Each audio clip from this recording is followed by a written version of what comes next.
I am Daniel Madison. Not this again. Fear makes the roar louder. It's all up here, it's all in your head, you know? It's all in your head.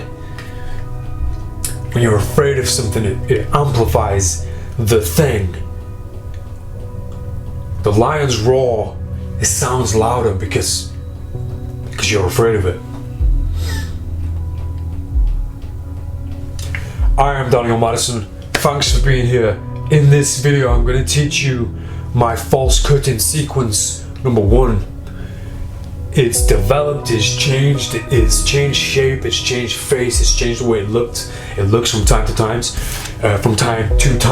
That was easy to say. And sometimes it looks different, sometimes it changes, and what I'm going to show you, what I'm going to teach you, even that changes from time to time. And you'll understand it when you see it. Certain packets that are cut in certain directions and certain cards that are dealt, it's all there for you to change and for you to mess around with, depending on your situation, on your circumstance, on why you're performing and why you're doing it. Basically, if anybody doesn't know what false cut is, it's the idea of taking a deck of playing cards that's in order, brand new deck order, or in any order that you want, applying what looks like a cut-in sequence or a shuffle, when really the playing cards are not being cut and they're not being shuffled. Therefore, it is a false shuffle. Lately, over the past 2 videos, I've taught 2 different false shuffles, and I think this is the season. This is the false cutting, the false shuffling, the deceptive shuffling season. So I think we're going to focus on a lot of deceptive cuts, a lot of deceptive shuffles over the forthcoming videos.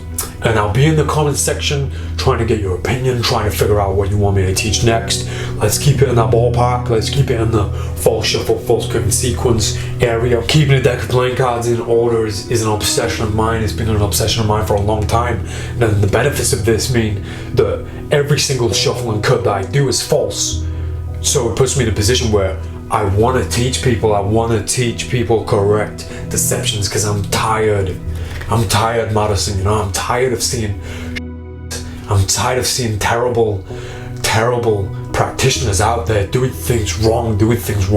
I believe I can do them right and correctly and in a very believable fashion. That's not arrogant speaking, that's experience. And I'm in a position where, you know, you're listening, you're here listening, and if I can help, if I can direct deception in the right direction, then if I don't do that, then I'm failing myself. We're failing ourselves, Madison. What are you gonna do about it? Now, if you can't understand the value, if you can't understand how important and vital it is to be able to look like you're shuffling a deck of playing cards, look like you're cutting a deck of playing cards when really you're keeping the deck in order, if you can't see the value in that, then get the f out of here. I'm Daniel Madison. This is the false cut sequence number 1.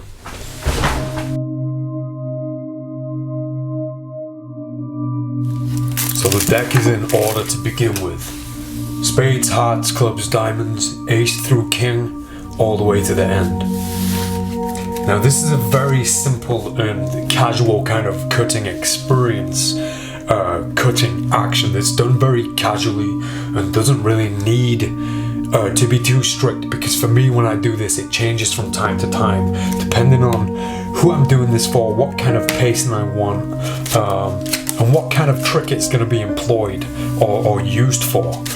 I'd like to deal cards from the top into the middle to kind of add to the shuffling experience, to give the impression that this really is a deck of random cards. Now, if I've done this correctly, the top card will be the King of Diamonds, and the bottom card of the deck will be the Ace of Spades, and if it is, that means I've done this correctly and the deck is in brand new deck order. Now that is the false cutting sequence number 1.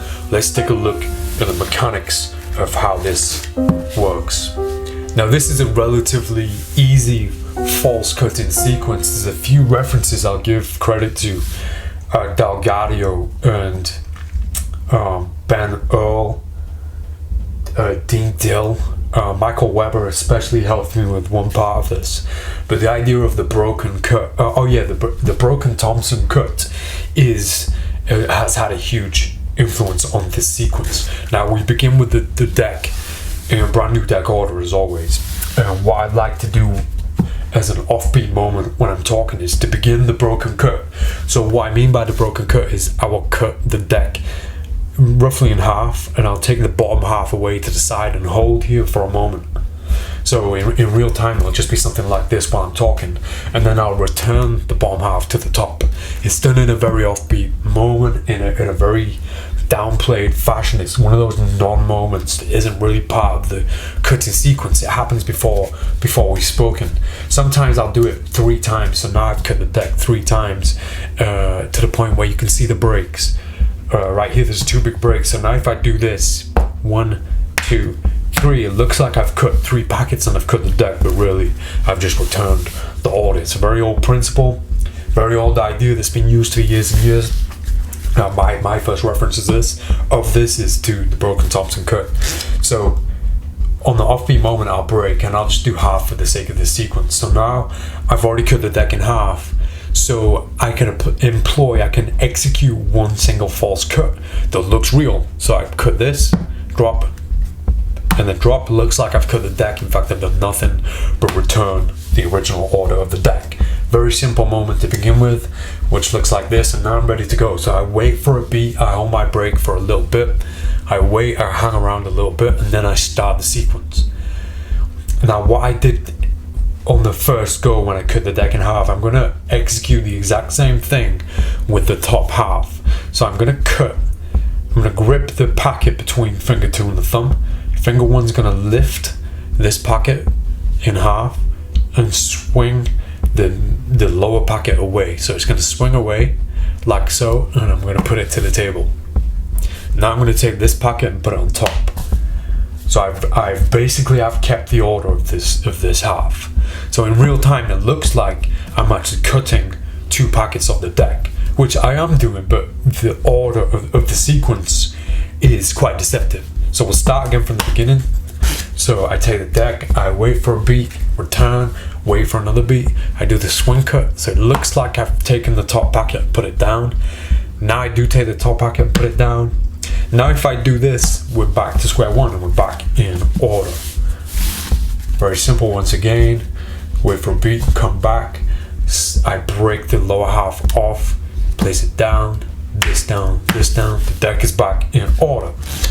You could stop there. It's a very easy and simple place to stop while it looked like you did 3 cuts or 2 cuts.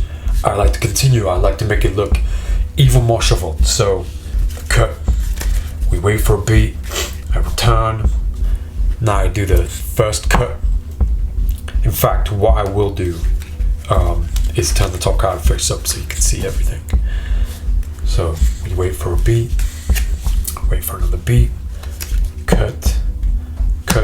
Now all I have to do is return this packet here and back in order. What I like to do at this point is execute a series of consecutive bottom deals.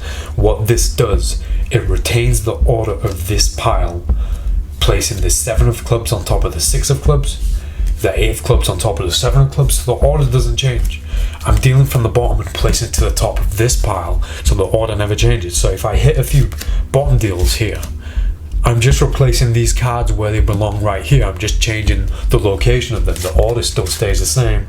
Meanwhile, it looks like I'm placing random cards into the middle to somewhat further shuffle and mix up the playing cards. Really, I'm just keeping the deck in order. So hit a few bottom deals, I stop for a moment, I do another swing break cut, so I break off, take the bottom half. Now the deceptive idea is to make it look like you're taking the top packet and putting it here, right? When really you're taking the bottom packet and doing this. So in the action of that, let me take a few more cards. In the action of that, when you cut, don't rush like this. Don't be too fast, because that's going to wave a white flag and say, hey guys, I'm being deceptive. You want to take it nice and slowly, at a nice pace, and the action that's going to hide it is this kind of up and down moment, and also tilting the top card just out of the line of sight. So I tilt upwards and then down. So it's kind of an up and down, and it kind of looks, it gives that optical illusion that this packet has actually come from the top. and it looks like this. That was a bit too acting. Let me try like this. That's the best one. That's the best way. And remember, both hands, you need a marriage between both hands. So don't take away with this hand and don't take away with this hand. But you need an equal divide between the natural movement of the body and the natural movement of the hands. Both hands, notice my hands throughout all my deceptions are very relaxed, very, very loose and relaxed. I've never got a tight grip on anything at any point. So this goes here. Now I do some false deals.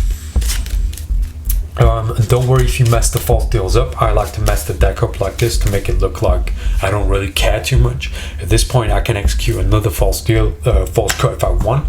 A few more false deals. In fact, let me get some more cards. In fact, we'll start again so I can show you how we get to that point. So we start with the deck, wait for a beat, break, false deals, false cut, a few more false deals. And now we'll turn the King of Diamonds back down so you can see what I do next, but really all I need to do is this and the deck is restored. So we'll do that whole thing once again with the King face down, wait a beat, 1, 2, a few false deals, doesn't matter about the mess. If I've done this right, this should be the King of Diamonds. Now this is my pattern, this is what I say to people. So I turn it over and reveal that, yes, it's the King of Diamonds. So there's a level of impression to begin with that's going to get the attention as to, hold on, what's he doing here? He must have done something right. So, and that's my shock. I'm like, I hope this is the King of Diamonds. Which means if this is the King of Diamonds and the bottom card is the Ace of Spades, yes, then it means I've done this right. So it's, by doing that, I'm demonstrating a level of reality that makes this look like it wasn't necessarily going to go right, or it makes it look like it is an actual skill. It makes it look like I'm doing what I'm presenting, what I'm showing you that I'm doing. It adds a level of truth, a little bit of confirmation to the fact that, yes, these cards are being mixed up. Now, before we get into the shuffle, I like to do a few false shuffles first, and then go into the cutting sequence. You don't necessarily have to do that, obviously, but it just adds to the excitement of it. One thing that I like to do as well, at this point, I do a bottom deal and I check it. When I check it, I put it back on top of the deck. Now I know that I'm not right yet, so I deal it back down, and another few false deals, and check again, see the King of Diamonds, know that I've done it right, turn the deck over, show that the deck is in order. Now, for my sake and for my benefit, I do this to show that I'm putting the deck back in order. So a lot of people ask me, how do you end with the deck in order? Well, I do a lot of deck switching, so I'll let somebody shuffle the hell out of the deck, and then when I get it back, I'll do a deck switch. Now, to them, this deck now looks like it's a shuffled deck. So one thing I like to do, I look through it without them seeing the cards, and I hint towards what I'm doing. I say, I'm going to try something. I'm going to try it because I have this obsession with my playing cards. I always like them to be in order. So let me try this. I think these cards go here. Cut. 5 of Diamonds. If I've done this right, this should be the King of Diamonds. And this should be the Ace. Correct, which means I've done this correctly, and the deck should now be back in order. Now I look, I inspect for myself, and then when I'm satisfied, I go, yes. I give myself a little bit of credit, a little bit of reward, and once again, it makes it feel like I've done something real that was really happening, where I even had to check for mistakes myself. But that's obviously not scripture. It's not a direction. I'm not telling you to do this. I'm kind of showing you and letting you into my world to show you how I do things and how I do these things. But the false cut itself, the basics of it are built up from other people's things. So there's a broken cut that I do. Mix a few false deals in with it. Another broken cut. A few more false deals, which I completely messed up on because I'm looking in the mirror. Check on it. It's 2 of Diamonds, and this should be the King. Thank you, Charlie. This should be the Ace, and the deck is in order. So I'm going to stop there. I could go on for hours and hours with little nuances and little things to show you about this. I will mention one thing. The idea of a deck of cards being in order and then hitting consecutive bottom deals. If you want to keep your deck of playing cards in order the way that I have obsessed over, and you need dealing techniques in your routines, then I implore you, please look into consecutive bottom deals. You can learn from my website. I teach an entire masterclass on the bottom deal, as well as in how to cheat cards. And I argue against Dai Vernon and against people who say that consecutive bottom deals should not happen. I disagree with Dai Vernon completely. I think the guy was... I'll refrain my opinions on Dai Vernon for this video, but the guy wasn't all he made himself out to be. So the rest of your work on this, as usual, as with any sleight of hand technique and deceptive method, is going to come down to your level of practice, your level of patience when you're practicing. And one of the most repetitive pieces of advice that I give is in the pacing and timing. Do not rush your deceptions. There's never a need to rush. There's that old saying, don't run unless you're being chased, right? Don't rush it. Practice your timing, practice your pacing. It needs to look real. It needs to look like the real thing, obviously, and a lot of people forget that because they're too busy focusing on the deception, thanks Charlie, rather than making the deception look like it isn't a deception. Okay, so practice. Mirrors, it's so important. A lot of practitioners say that mirrors don't practice in front of a mirror. Why the not? Why the not? Mirrors are perfect. I've surrounded myself with mirrors just for the sake of deception, because I'm constantly without a deck of playing cards, and I need to see what my deceptions look like. Always, it's the best way to do it. Surround yourself in a room full of mirrors. Now I'm still here in the comments section. Don't get me on an email, don't try and email me. Meet me in the comments section. I love nothing more than spending time in the comments section after the video. You make the video, I make the video. That's the art. What's important afterwards is the connections and the communication and what we do afterwards in the comment section. I'll be right there, I promise you. I'll be in the comment section. So get yourself down there right now, leave me a comment. Let's have a discussion, and if you need my help with what I'm talking about and what I've just mentioned in this video, let me know. I'm right here waiting for you. And also, I'm a give-in guy. I'm a generous person, and I'm trying to kind of figure out what people want the most rather than what I want to give. So let me know in the comments section what you'd like me to teach. I think for this season, for this time, we're going to focus on false cuts, false shuffles, nullifying the cut. So let's keep it in that realm, in that ballpark, in that playground. And I'll be back, maybe tomorrow, maybe not. I'll be back very soon with another false cut or a false shuffle tutorial. But right now, I'm Daniel Martin. Thanks for, oh yeah, by the way, 5 Spades, shout out, this guy's my friend. I'm Daniel Madison. Thanks for being here.